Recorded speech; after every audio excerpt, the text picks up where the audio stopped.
मुरैना में किसानों के साथ खाद वितरण में लापरवाही पर प्रशासन ने बड़ी कार्रवाई की है। अम्बाहा तहसील में तहसीलदार नरेश शर्मा खुद किसान बनकर खाद की दुकान पर पहुंचे और जांच में सामने आई अनियमितताओं के बाद दुकान को तत्काल सील कर दिया गया है। दरअसल मुरैना कलेक्टर लोकेश कुमार जांगिड़ के निर्देशन पर जिले में किसानों को समय पर खाद उपलब्ध कराने के लिए लगातार निगरानी की जा रही है। इसी दौरान किसान ने शिकायत की गई है कि ई टोकन जारी होने के बावजूद नीरज उपाध्याय खाद बीज भंडार से खाद नहीं मिल रहा है और दुकान पिछले 3 दिनों से बंद है। शिकायत की हकीकत जानने के लिए तहसीलदार नरेश शर्मा स्वयं किसान के वेश में दुकान पर पहुंचे। पहले दुकान बंद मिली। दुकान खुलवाने के बाद जब उन्होंने खाद मांगा तो विक्रेता ने स्टॉक नहीं होने की बात कहकर उन्हें वापस लौटा दिया। इसके बाद तहसीलदार ने एसडीओपी राजस्व अमले और पुलिस बल के साथ दुकान का निरीक्षण कराया। जांच में दुकान के अंदर पर्याप्त मात्रा में डीएपी सहित अन्य उर्वरक मौजूद मिले,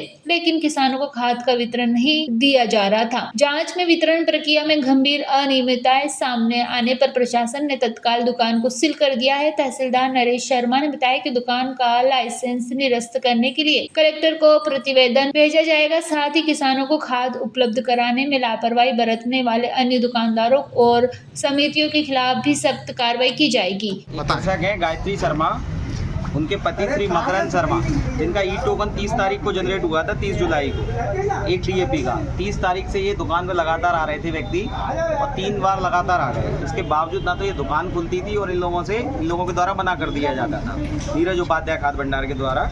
इसके साथ आज मैं स्वयं आया कृषक बनकर कि मेरे को इस टोकन पे खाद चाहिए, तो इन्होंने ये दुकान चूँकि बंद पाई गई। इसके बाद बगल वाली गली में गया तो उनने भी मना कर दिया कि कोई खाद उपलब्ध नहीं है। जब मेरे द्वारा परिचय दिया गया कि मैं अम्बा तहसील का तहसीलदार हूँ, तब उस कृषक को भी डीएपी दे दी गई। तो ऐसा लगातार किया जा रहा था। 3-4 दिन से लगातार शिकायतें आ रही थी कि इनकी दुकान बंद रहती है। ऐसे परसों का भी एक प्रकरण है। परसों भी एक व्यक्ति को इन्होंने खाद देने से मना कर दिया था।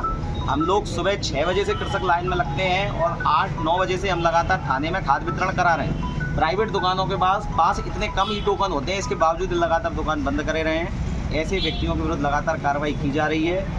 जो निर्धारित समय है सुबह 9 बजे से लेकर रात्रि 8-9 बजे तक, जब तक खाद की ज़रूरत है किसानों को, सभी लोगों को शासन से निर्देश दिए गए हैं कि दुकान लगातार खोली जानी है। किसी भी प्रकार का कोई भी काम किसी को लगा रहे और ई टोकन के आधार पर, तो प्राथमिकता के आधार पर हम लोगों को खाद देना। तो चूँकि इनके द्वारा लगातार अनियमितता की गई है, इसलिए दुकान सीलिंग की कार्रवाई की जा रही है। मुरैना से नरेंद्र सिंह राजपूत की रिपोर्ट।